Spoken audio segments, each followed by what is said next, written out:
qui va être éligible en fait au cloud computing, ça va pas être l'ensemble des infrastructures. Déjà, donc il y a tout un travail, notamment dans ces grandes organisations, de déterminer en fait quelles sont les zones et les infrastructures qui peuvent effectivement être portées sur le cloud. Après, il y aura différentes typologies effectivement de cloud. Est-ce que c'est en mode privé ou est-ce que ça va être sur le cloud public? Et là, ça va être effectivement des choix qui seront à définir. Tout va être très très lié à la typologie de l'organisation, son existant, ces modes d'organisation au niveau de ces centres de données, parce que certaines rencontres aujourd'hui, la majorité des rencontres ont leur propre centre de données aussi. Donc on va voir effectivement des modes très très variés avec des objectifs très différents qui vont être effectivement associés, sachant quand même qu'il y a chez les grands comptes, on va dire, dans les entreprises, deux éléments catalyseurs majeurs aujourd'hui.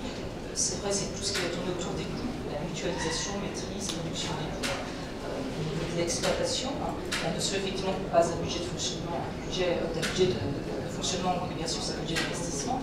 Et surtout aussi, c'est la notion d'agilité. Je vais gagner en agilité parce qu'effectivement, je vais pouvoir, moi en tant que direction de système d'information d'un groupe, ajuster pour mieux répondre aux besoins de mes directions métiers. Et jusqu'ici, j'étais toujours en mode plutôt réactif, avec parfois des délais qui n'étaient pas en phase avec les attentes de mes clients internes. Donc les grandes entreprises, vous notez clairement aujourd'hui qu'elles favorisent le cloud interne plutôt avec la gestion en propre de leur data center. Alors après, il y a différentes approches effectivement qui peuvent être envisagées, comme j'ai dit, en fonction des périmètres qu'elles vont considérer éligibles aux infrastructures au cloud computing.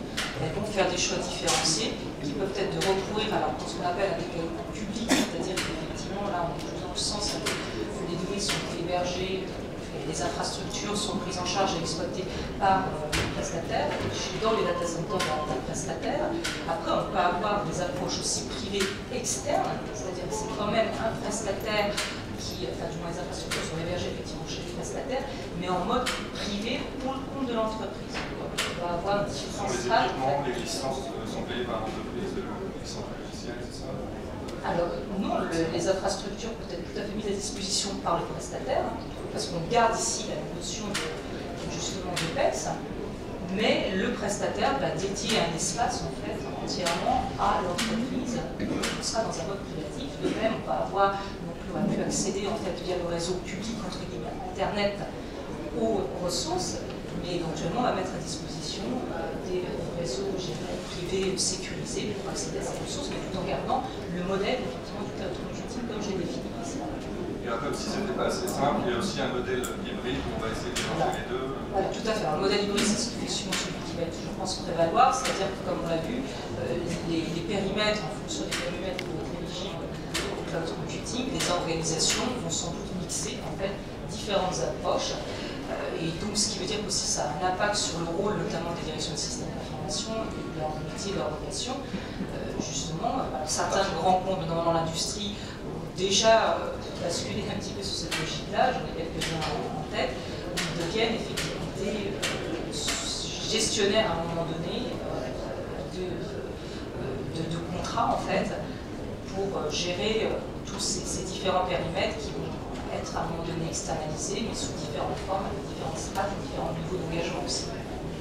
Très bien. Alors avec Gérard, j'aimerais qu'on analyse un petit peu maintenant les enjeux en fait, pour l'entreprise qui envisage d'externaliser partiellement ou totalement son système d'information. Vous disiez que Orange devient opérateur informatique. Qu'est-ce que ça signifie dans votre définition? Pardon, c'est une évolution majeure, en tout cas pour nous. Le cloud, c'est une évolution majeure aussi pour le marché. J'ai coutume de dire que le cloud, c'est largement aussi profond comme changement que le fut le client-serveur en son temps. Et à l'époque, je mettais un cierge tous les matins en remerciement de Microsoft, de Compaq, etc., qui avait réinventé l'industrie. Ça nous a donné du travail pour 15 ans. Et le cloud computing va nous donner du travail pour un bon moment. Et cette fois, une décennie davantage, probablement plus d'une décennie. Et avec un changement réellement profond, et je pense des gains qui vont être au moins à la hauteur de ceux qui ont été apportés par le client-serveur, qui à l'époque, a permis le poste de travail informatisé partout, et c'est ce qui a permis finalement l'invasion, quelque quelque sorte de l'entreprise par l'informatique. On a mis l'informatique partout et aujourd'hui il n'y a aucune entreprise qui fonctionnerait sans informatique. Et je voudrais juste soumettre à votre sagacité une vieille réflexion qui est qu'un objet n'est réellement nôtre que lorsque nous le possédons. Et ça a été vrai pour les ordinateurs, c'est vrai pour les voitures, c'est vrai pour tout un tas de choses, et c'est vrai aussi pour les applicatifs, ou pour les infrastructures. Bon, ce mot, il n'est pas de moi, il est ancien, il est d'un gars qui a écrit un livre très très connu en son temps. Le titre du livre s'appelle Le Capital. C'est Karl Marx. Donc on est quand même dans une évolution extrêmement importante de l'IT, de l'informatique, qui est que petit à petit les entreprises constatent que soit elles n'ont pas les moyens, soit elles n'ont pas l'intérêt, voire elles n'ont pas ni les moyens ni l'intérêt de posséder leurs propres applicatifs, de posséder leur propre infrastructure. Et ça c'est quand même quelque chose de fondamental, qu'on arrive à cette conclusion et que in fine, on fasse émerger cette conclusion dans les actes. Ça, c'est réellement une grande transformation. Et plus important encore, puisque ça ne se fait pas quand même du jour au lendemain, les entreprises, elles ont acheté tout de suite les attributs du cloud computing. On leur a dit, ça va vous coûter moins cher, ça va être variable, vous allez payer seulement ce que vous utilisez, vous allez pouvoir faire croître vos besoins, ou au contraire les faire diminuer, et on va s'adapter. Et les clients nous ont dit, ça c'est bien, ça c'est vraiment bien, ça nous parle vraiment au cœur, sachant que le portefeuille était situé pas loin du cœur. Et elles nous ont toutes dit, ça oui, ça m'intéresse. Alors on leur a dit, mais bon, il faut virtualiser pour tout ça. Là, ils ont dit, mais c'est vraiment utile, mais là, c'est votre affaire, ça. Donc finalement, les entreprises, elles ont été extrêmement rapidement séduites par les attributs du cloud, et ça valide en quelque sorte la tendance de fond. Puisque ce qu'on vend aux entreprises, c'est pas la technologie du cloud, ça tout le monde s'en fiche, mais c'est l'apport en tant que valeur pour l'entreprise. Tout à l'heure, vous disiez, non sans raison, que ce qui motive les entreprises, c'est à la fois les coûts et l'agilité. Diminution des coûts, amélioration de l'agilité. C'est vrai.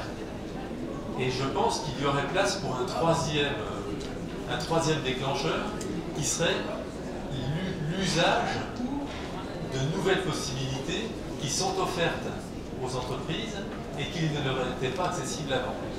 Je vais prendre quelques exemples. On connaît tous les réseaux sociaux. Dans la salle, je suis sûr qu'il y a 85% des gens qui utilisent les réseaux sociaux. Moi aussi. Alors vous trouverez sur mon profil que évidemment je suis beau, du point de vue professionnel, c'est temps, du point de vue extra-professionnel aussi, etc. Usage commun, utile sans doute, d'intérêt limité pour l'entreprise. Si maintenant on regarde les réseaux sociaux, dont l'usage est quasiment gratuit, il vous suffit de vous connecter et vous pouvez utiliser.